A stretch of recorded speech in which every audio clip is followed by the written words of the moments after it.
제습기 살걸. 꼭 여름 다 지나가면 생각나더라고요. 이번에 미리 사서 써봤습니다. 제습기는 위닉스 뽀송 제품이 유명한데요. 전 LG 휘센 제습기를 샀어요. 왜냐고요?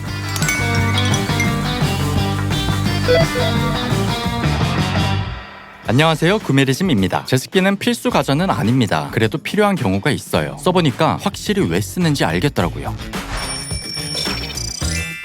사람이 가장 상쾌하고 시원하다고 느끼는 온도는 약 20도, 습도는 5에서 60%라고 하는데요. 실내외 온도차가 크면 건강에도 좋지 않다고 하니 여름에는 대략 24에서 26도 정도가 좋아요. 에어컨으로는 온도, 습도 한 방에 해결되는 거 아닌가? 라고 생각했었는데요. 에어컨을 사용해도 제습이 잘 안 되는 이유가 있어요. 에어컨은 내가 설정한 온도까지 내려오면 실외기 작동을 멈추고 송풍 바람이 나와요. 이때 열 교환기에 맺혔던 수증기가 실내로 들어와서 낮아졌던 습도가 다시 높아집니다. 습도를 낮추려면 온도를 더 낮춰야 해요. 아기가 있거나 추위를 많이 타는 분들이 있잖아요. 이런 분들은 낮은 온도를 설정할 수 없기 때문에 제습에 한계가 있어요. 오래 사용하면 전기료도 부담이 되겠죠? 장마철에는 춥다고 느낄 정도까지 틀어야 제습이 됩니다. 에어컨을 무리하게 틀 수 없다면 제습기를 사야 합니다. 가장 좋은 방법은 에어컨으로 실내 온도를 적당히 맞추고 제습기를 같이 사용해 습도를 낮추는 거예요. 혼자 살고 더위를 많이 타고 전기료도 충분히 감당할 수 있다면 제습기 안 사도 돼요. 계속 에어컨을 사용하면 됩니다. 여름에 널어놓은 빨래에서 쉰내 나면 싫잖아요. 습한 환경을 좋아하는 모락셀라 오슬로엔시스 균 때문이라고 해요. 햇빛으로 빠르게 건조해야 균이 없어져서 냄새를 잡을 수 있어요. 장마철에는 그럴 수 없잖아요. 그럴 때 건조대 아래에 제습기를 놓으면 빠르게 건조시킬 수 있어요.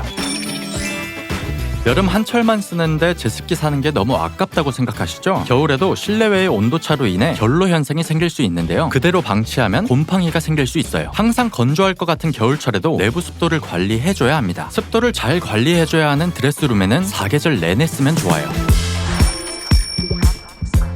제습기는 에어컨과 동일한 원리를 응용한 제품이에요. 제품별 성능 차이는 크지 않아요. 그래도 이 세 가지는 꼭 확인하고 구매하세요. 하루 동안 제거할 수 있는 수분량인 1제습량과 제습 효과가 미치는 사용 면적을 확인해야 합니다. 제습기를 살펴보면 한국에너지공단에서 측정한 1제습량을 표기하고 있어요. 10평 이하인 원룸은 5리터 이하여도 충분하고 20평대 아파트는 최소 10리터 이상을 추천합니다. 거주지에 따라 환경이 크게 차이 나기 때문에 제습량은 일단 클수록 좋습니다. 또 공기청정기 협회에서 제습량, 소음, 제습 효율 등을 평가해 적합한 제품은 HD 인증을 부여하는데요. HD 인증 마크가 있으면 어느 정도 검증된 제품이라고 볼 수 있겠죠? 물통은 무조건 클수록 좋습니다. 제습기를 써보면 알지만 생각보다 물이 빨리 차오르거든요. 하루 동안 제습할 수 있는 물의 양이 아무리 많아도 물통 용량이 적으면 수시로 비워줘야 해요. 생각보다 정말 귀찮습니다. 보통 용량 표기가 2개인데요. 물이 넘칠 수 있기 때문에 실제 용량은 표기 용량보다 80에서 90% 정도밖에 안 돼요. 1제습량 16리터 이상 제품을 사용한다면 물통은 4.5리터 이상은 되어야 사용하기 무난합니다. 하루 종일 돌리면 최소 3번 이상은 갈아줘야 하는 거예요. 제습기를 켜두고 외출을 하면 금방 물통이 차서 하루 종일 멈춰있는 경우가 많더라고요. 그래서 물통은 커야 돼요. 큰 물통으로도 한계가 있다면 연속 배수 기능이 있어야 합니다. 물통을 꺼내고 난 뒤에도 물이 떨어질 때가 있는데요. 내부에 호음이 있는 제품은 물이 고여있어서 청소하기 쉬워요. 제습기를 쓰다 보면 소음이 생각보다 신경 쓰이더라고요. 에어컨이나 공기청정기 돌아가는 소리와 비슷한 소음이 추가된다고 보면 돼요. 잘 때 켜놓으면 상당히 신경 쓰이더라고요. 시침 운전, 저소음 모드가 들어있는지 확인하세요. 또 일반 제품은 제습하는 과정에서 압축기가 같은 속도로 작동을 하는데요. 인버터 제습기는 습도에 따라 압축기가 다르게 작동하기 때문에 상대적으로 소음도 적은 편입니다. 30평 이상 아파트에서 사용하기 적합한 제습기를 찾아봤어요. 제습 성능이나 사용 편의에 있어서 좋다고 소문난 제품이 2가지가 있었는데요. 위닉스 뽀송과 LG 휘센이에요. 저는 LG 휘센 제습기 2022년형으로 구매했습니다. 두 제품 다 스펙 자체는 비슷해서 고민했는데요. 신형 LG 휘센 제습기가 업그레이드가 많이 되었어요. LG 휘센의 1제습량은 20리터이고 사용 면적은 83제곱미터입니다. 시중에 나와 있는 제품 중 제습 능력은 탑이에요. 물통도 5리터고 실제 사용 가능한 용량도 4.2리터 수준입니다. 또 품질 보증 기간도 10년이나 돼요. 위닉스 뽀송이 2년이거든요. 여러 모드가 있어 필요한 상황에 맞춰 사용할 수 있고 LG ThinQ 앱을 사용하면 외출하고 집에 올 때 미리 틀어놓을 수도 있어요. 만수가 됐을 때 알람도 오고요. UV 나노 기능, 공기청정 키트도 있지만 사실 큰 큰 의미는 없는 것 같고요. 제가 가장 감탄한 기능이 있었어요. 바로 건조 기능인데요. 대부분 성해 방지 기능은 들어있거든요. 열 교환기에 맺힌 성해를 제거하는 기능이에요. 그런데 LG 휘센은 여기에 내부의 습기를 자동으로 건조해주는 기능이 추가되었어요. 제습기를 사용하면서 내부에 곰팡이나 세균이 생기지 않을까 걱정했었거든요. 이 제품은 내부를 건조해준다고 하니까 좀 안심이 되더라고요. 터치나 만수 알림음이 생각보다 커서 아기 키우는 집은 아기가 깰까봐 걱정이 되잖아요. 이 제품은 띵큐앱에서 알림음 음소거가 가능해요. 바퀴도 소음 없이 정말 부드럽게 잘 굴러가요. 생활 소음에 신경을 쓴 느낌이 납니다. 위닉스 뽀송에는 연속 배수 기능이 있는데 LG 휘센 기존 제품은 없었거든요. 그런데 2022년형부터는 이 기능도 생겼어요. 호수는 따로 구매해야 합니다. 가격도 비싼데 기본 구성에 없는 게 아쉬웠어요. 집중 건조 키트도 포함되어 있는데요. 신발이나 옷장에 끼워서 사용하면 빠르게 건조가 가능합니다. 장마철에 신발 잘 젖잖아요. 아주 유용하게 쓸 수 있어요. 가장 큰 단점은 일단 비싸요. 제습기가 1년 내내 사용하는 제품은 아니잖아요. 다른 브랜드 제품과 비교했을 때 확실히 비싼 편입니다. 또 풍량을 자동으로 조정할 수가 없어요. 손으로 수동으로 조절해야 합니다. 다른 게 다 되는데 왜 이게 안 되지 싶더라고요. 전체적으로 가격은 비싸지만 가장 확실한 제습 성능을 갖춘 제품을 찾고 있다면 추천드리는 제품이에요. 10평 이하 1인 가구에 사용하기는 좀 과하니까 이런 제품을 추천드려요. 다시 한번 정리해 드릴게요.